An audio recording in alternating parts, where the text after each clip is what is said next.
Hello students, welcome to our channel Vision Guru. So 10th క్లాస్లోని exam question paper pattern గురించి ఇవాళ మనం తెలుసుకోబోతున్నాము. సో ఇయర్ అయితే ప్యాటర్న్ మారిందని మనందరికీ తెలుసు.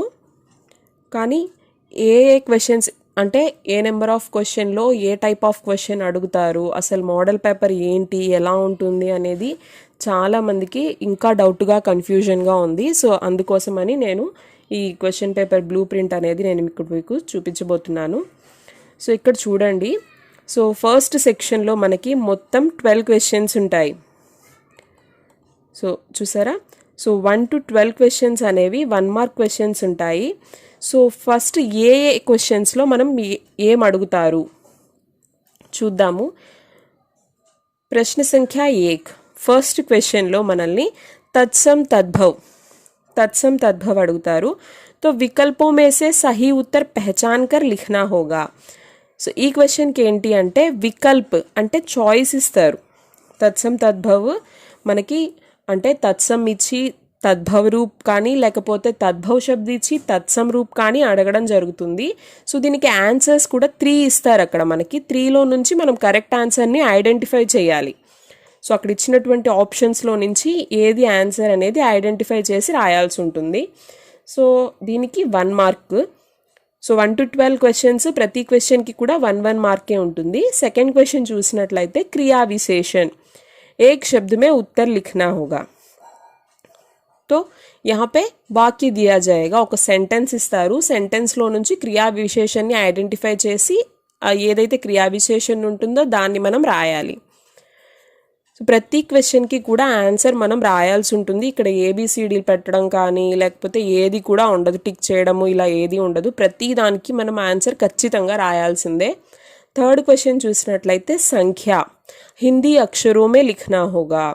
ఇక్కడ నంబర్ ఇస్తారు. సో ప్రతి ఒక్కరికి 1 to 100 హిందీ నంబర్స్ ఖచ్చితంగా వచ్చుంటే మనం ఎలాంటి నంబర్ ఇచ్చినా కూడా మనం ఈజీగా రాసేయచ్చు. సో ఇక్కడ మనకి ఏదైనా నంబర్ ఇస్తారు. సపోజ్ 1914 ఆర్ 1908 ఇలా ఇచ్చినప్పుడు మనం 1900 ఇప్పుడు సపోజ్ 1908 అని ఇచ్చాడు అనుకోండి, 1908 అని మనం 1908 అనేది హిందీలో రాయాల్సి ఉంటుంది. నెక్స్ట్ फोर्थ क्वेश्चन कारक चिन्ह विकल्पों में से सही कारक पहचान कर लिखना है. సో ఇక్కడ ఏం చేస్తారంటే కారక్ ఇక్కడ ఒక సెంటెన్స్ ఇస్తాడు, బ్లాంక్స్ ఇచ్చేస్తాడు. సో కారక్ అంటే మీ అందరికీ తెలుసు, కాకి కే ఇవి కారక్ చిహ్నం ఉంటాయి కదా. సో ఇవి బ్లాంక్స్ ఇస్తాడు, రిక్తస్థాన్. సో వాటిల్లో ఏం పెట్టాలి అనేది కూడా ఆప్షన్స్ కింద కొన్ని ఉంటాయి. అందులో నుంచి కరెక్ట్ ఏదో మనం ఐడెంటిఫై చేసి రాయాల్సి ఉంటుంది. నెక్స్ట్ 5th बिट समास निर्देश के अनुसार विकल्पों में से चुनकर लिखना होगा. సో 5th బిట్లో ఏముంటుంది అంటే సమాస్ అడుగుతాడు. సో ఇది కూడా ఆప్షన్స్ ఉంటాయి. ఒక వర్డ్ ఇచ్చేసి అది ఏ సమాస్ అనేది ఇచ్చుంటాడు, అలాగే ఇంకొకటి కూడా వర్డ్ ఇచ్చి దానికి ఎదురుగా సమాస్ అని ఇచ్చుంటాడు. రెండిట్లో ఏదో ఒకటి కరెక్ట్ ఉంటుంది. సో ఆ కరెక్ట్గా ఉన్నది ఏంటి అనేది ఐడెంటిఫై చేసి మనం రాయాల్సి ఉంటుంది. नेक्स्ट 6th बिट संधि विच्छेद निर्देश के अनुसार लिखना होगा. तो संधि विच्छेद संधि विडदीसी रायडము. नेक्स्ट 7th वन अनेक शब्दों के लिए एक शब्द वाक्यांश के स्थान पर एक शब्द लिखना होगा. सो अनेक शब्दों के लिए एक शब्द అంటే ఇప్పుడు సపోజ్ భగవాన్ పర్ విశ్వాస్ రఖనే వాలా అంటే దేవుడి మీద నమ్మకం ఉంచేవాడు, ఆస్తిక్ అంటాం. భగవాన్ పర్ విశ్వాస్ నా రఖనే వాలా దేవుణ్ణి నమ్మని వాళ్ళు నాస్తికులు అంటాం, నాస్తిక్. సో ఇలా మొత్తం వాక్యాన్ని కలిపి ఒక్క వర్డ్లో మనం చెప్తామన్నమాట. మన్కో భానే వాలా మన్ భావన్. సో ఇలాగనమాట అనేక శబ్దోంకే లియే ఏక్ శబ్ద్ మొత్తం సెంటెన్స్ని మనం ఒక్క మాటలో ఒక్క వర్డ్లో మనము అక్కడ రాయాల్సి ఉంటుంది. నెక్స్ట్ ముహావ్రా वाक्य में मुहावरे को पहचानना, मुहावरे का अर्थ लिखना, निर्देश के अनुसार विकल्पों में से लिखना होगा. సో ఇందులో ఏంటి అంటే మనల్ని ముహావరా అడుగుతాడు. సో ఇది కూడా ఏంటి అంటే మనకి వికల్ప్ ఆప్షన్స్ ఇస్తాడు, 3 ఇస్తాడు. 3లో నుంచి మనం కరెక్ట్ దాన్ని ఐడెంటిఫై చేయాల్సి ఉంటుంది. నెక్స్ట్ 9th వన్ లింగ్ లింగ్ బదల్కర్ లిఖనా హోగా. సో సెంటెన్స్ ఇస్తాడు, దాంట్లో లింగ్ మనం స్త్రీలింగ్ పుల్లింగ్గా కానీ పుల్లింగ్ని స్త్రీలింగ్గా కానీ చేంజ్ చేసి రాయాల్సి ఉంటుంది, సెంటెన్స్ మళ్ళీ రాయాలి. అదేవిధంగా వచన్, ఏకవచన్ ఉంటే బహువచన్కి, బహువచన్ ఉంటే ఏకవచన్కి చేంజ్ చేసి సెంటెన్స్ మొత్తం మళ్ళీ రాయాలి. నెక్స్ట్ కాల్, నిర్దేశ్ కే అనుసార్ బదల్నా హోగా. సో ఏదో ఒక టెన్స్లో ఇస్తాడు, భవిష్యత్తులో భవిష్యకాల్లో ఇచ్చి భూత్లో రాయమనొచ్చు, వర్తమాన్లో, ఇలా ఏ టెన్స్లో రాయమంటే ఆ టెన్స్లోకి మనం చేంజ్ చేసి రాయాలి. शुद्ध रूप, निर्देश के अनुसार बदलना होगा. शुद्ध रूप అంటే వాక్య को शुद्ध करना. సో ఆ సెంటెన్స్లో ఉన్న మిస్టేక్ని ఐడెంటిఫై చేసి కరెక్ట్గా మనం రాయాల్సి ఉంటుంది ఆ సెంటెన్స్ని. సో ఇది మనకి 1 to 12 క్వశ్చన్స్ అనమాట. సో భాగ్ 1లో ఇవి ఉంటాయి. సో 12 క్వశ్చన్స్కి 12 మార్క్స్. ఇందులో ఎక్కడ చాయిస్ అనేది ఉండదు మనకి. Next section 2. సెక్షన్ 2లో వచ్చినట్లయితే చూడండి 13th वन, पठित गद्यांश से एक अनुच्छेद दिया जाएगा. उपसर्ग, प्रत्यय, पर्याय, विलोम, संज्ञा, सर्वनाम, विशेषण, क्रियाओं में से कोई 5 अंश देकर पहचानने को कहेंगे. सो आ ई और ऊ के प्रश्न होंगे. సో ఇక్కడ పఠిత గద్యాంశ్ అంటే మనం చదివినటువంటి మన లెసన్స్లో నుంచే ఏదైనా ఒక ప్యాసేజ్ ఇవ్వడం జరుగుతుంది. ఆ ప్యాసేజ్ నుంచి మొత్తం మనకి 5 క్వశ్చన్స్ అడుగుతారు. సో ఆ 5 క్వశ్చన్స్కి ఈచ్ వన్ క్యారీస్ 1 మార్క్. అంటే ఒక్కొక్క ప్రశ్నకి ఒక్కొక్క మార్క్ ఉంటుంది. టోటల్గా ఈ ప్యాసేజ్కి సంబంధించి 5 క్వశ్చన్స్ ఉంటాయి, 5 మార్క్స్ వస్తాయన్నమాట.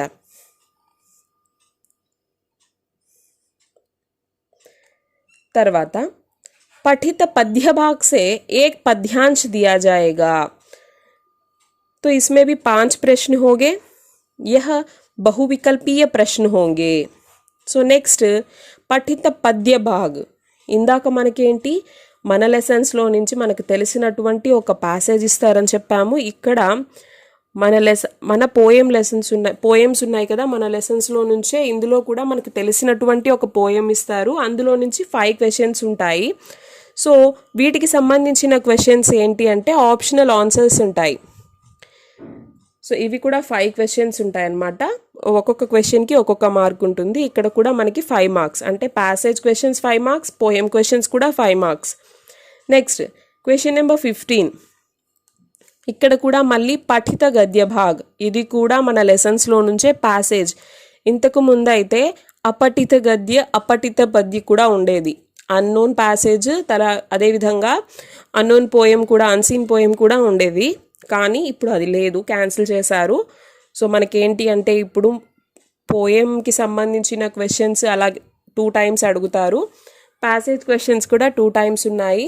సో 2 ప్యాసేజెస్ కూడా 2 పోయమ్స్ కూడా మనకు తెలిసినవే ఉంటాయి.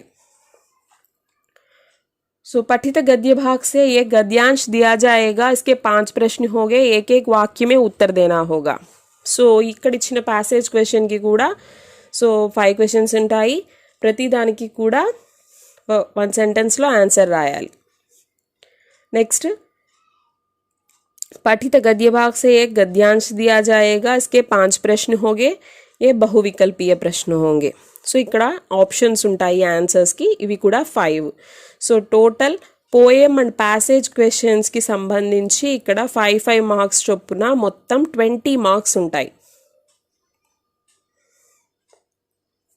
Next section 3. సెక్షన్ 3కి వచ్చేసరికి మనము ఇక్కడ 4 మార్క్ క్వశ్చన్స్ ఉంటాయి. దేనికి సంబంధించి అడుగుతారు ఆ 4 మార్క్ క్వశ్చన్స్ అంటే చూడండి क्वेश्चन नंबर 17 पाठ्य पुस्तक के पद्य भाग से किसी एक कवि का जीवन परिचय पूछा जाएगा. సో ఇక్కడికి వచ్చేసరికి టెక్స్ట్ బుక్లోని ఏదైనా అంటే పోయం కవి పరిచయ గురించి మనకి ఎన్ని కవితలు ఉన్నాయి, ఎంతమంది కవులు ఉన్నారు చూసుకుంటే అందులో నుంచి ఏదైనా ఒక కవి పరిచయం ఇక్కడ అడుగుతారు 4 మార్క్స్కి. అలాగే లేఖక్ పరిచయ కూడా అడుగుతారు. నేను ఇంతకు ముందు మీకు చెప్పున్నాను, जो कविताएं लिखते हैं उन्हें कवि कहते हैं, जो कहानियाँ लिखते हैं उन्हें लेखक कहते हैं. సో కథలు రాసే వాళ్ళని లేఖక్ అంటాము. సో అలాంటి లేఖక్ పరిచయం మనకి ఒక క్వశ్చన్ వస్తుంది, అది కూడా 4 మార్క్స్ ఉంటుందన్నమాట. ఇక్కడ చాయిస్ ఏం లేదు. సో కవి పరిచయ్ 4 మార్క్స్కి ఒక క్వశ్చన్ అడుగుతారు, లేఖక్ పరిచయ్ కూడా 4 మార్క్స్కి ఒక క్వశ్చన్ అడుగుతారు. నెక్స్ట్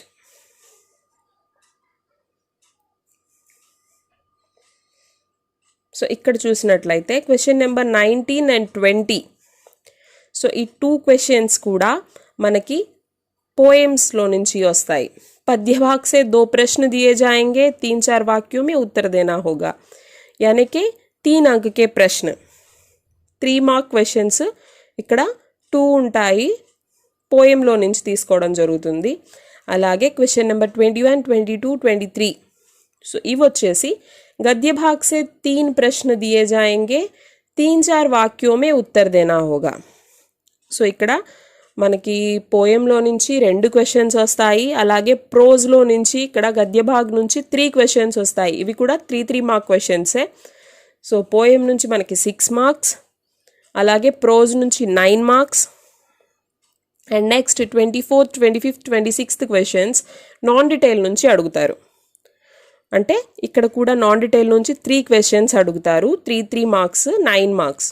సో మళ్ళీ ఒకసారి చెప్తున్నాను చూడండి ఈ కాలమ్. సో టోటల్గా క్వశ్చన్స్కి వచ్చేసరికి మనము ఇందాక కవి పరిచయ్ ఒక క్వశ్చన్ వచ్చింది, అలాగే లేఖక్ పరిచయ్కి క్వశ్చన్ వచ్చింది. And next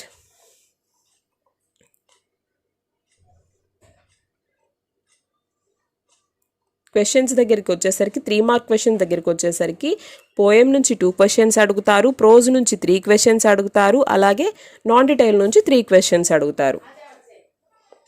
next section 5. Section 5కి వచ్చేసరికి question number 27. So question number 27లో మనకి 2 క్వశ్చన్స్ ఉంటాయి, ఇక్కడ చాయిస్ ఉంటుంది. చాయిస్ అంటే మనకి 2 క్వశ్చన్స్లో నుంచి ఏదైనా ఒక క్వశ్చన్ రాస్తే సరిపోతుంది. ఇక్కడ ఏం అడుగుతారు అంటే पद्य भाग से 2 सारांशात्मक प्रश्न पूछे जाएंगे, किसी एक प्रश्न का उत्तर 15 पंक्तियों में देना होगा. సో ఇక్కడ మనకి సారాంశాలు అడుగుతాడు. సో కవితాకా సారాంశ్ అంటే పద్య భాగానికి సంబంధించి, పోయిటరీకి సంబంధించి 2 సారాంశాలు అడుగుతారు. రెండిట్లో మనకి బాగా వచ్చిందని ఒకదాన్ని సెలెక్ట్ చేసుకొని మనం రాయాల్సి ఉంటుంది. 10 మార్క్స్ అన్నమాట. సో 2 ఉంటాయి, ఏదైనా ఒక్కటి రాస్తే చాలు. ఇక్కడ చాయిస్ ఉంది, గుర్తుపెట్టుకోవాలి. ఇప్పటి వరకు మనకి ఎక్కడ కూడా ఏ కాలంలో కూడా చాయిస్ అనేది రాలేదు, ఇక్కడ వచ్చింది. నెక్స్ట్ అదేవిధంగా 28th క్వశ్చన్, ఇక్కడ కూడా సేమ్ ఇందాకట్లాగే 2 క్వశ్చన్స్ ఉంటాయి, చాయిస్ ఉంటుంది, ఏదైనా ఒక్క క్వశ్చన్ రాయాల్సి ఉంటుంది. ఇక్కడ వచ్చేసి ప్రోజ్ యొక్క సారాంశం అనమాట. गद्य भाग से 2 सारांशात्मक प्रश्न पूछे जाएंगे, किसी एक प्रश्न का उत्तर 15 पंक्तियों में देना होगा. आ और आ के प्रश्न होंगे. సో ఆ అనేటువంటి 2 క్వశ్చన్స్ ఉంటాయి, రెండిట్లో ఏది రాస్తున్నామో అనేది మెన్షన్ చేసి ఖచ్చితంగా అక్కడ మెన్షన్ చేయడం అయితే చాలా ఇంపార్టెంట్ అనమాట. So 10 marks. అండ్ లాస్ట్ రో మనకు వచ్చేసరికి మనము 29th క్వశ్చన్. 29th క్వశ్చన్లో కూడా మనకి చాయిస్ అనేది ఉంటుంది. ఇక్కడ లెటర్ రైటింగ్, సో 8 మార్క్స్కి ఉంటుంది. సో 2 లెటర్స్ ఇస్తారు, రెండిట్లో నుంచి మనము ఒకదాన్ని సెలెక్ట్ చేసుకొని రాయాలి. ఏక్ ఔపచారిక్ और एक అనౌపచారిక్ పత్ర. సో ఇక్కడ మనకి ఫార్మల్ లెటర్, ఇన్ఫార్మల్ లెటర్ 2 ఉంటాయన్నమాట. రెండిట్లో నుంచి ఏదైనా ఒక లెటర్ని సెలెక్ట్ చేసుకొని రాయాలి. అలాగే లాస్ట్ క్వశ్చన్ 30 క్వశ్చన్ నెంబర్ 30. इकड़क వచ్చేసరికి एसे राइटिंग 2 निबंध दिए जाएंगे, किसी एक प्रश्न का उत्तर देना होगा. సో ఇక్కడ 2 క్వశ్చన్స్ ఉంటాయి, ఇందులో నుంచి కూడా మనము రెండిట్లో నుంచి ఏదైనా ఒక క్వశ్చన్ని సెలెక్ట్ చేసుకొని ఏ టాపిక్ గురించి అయితే రాస్తున్నామో అది అక్కడ మనం రాయాల్సి ఉంటుంది. ఇది కూడా 8 మార్క్స్. సో చూసారా, సో ఇది మనకి total question paper, model paper అన్నమాట.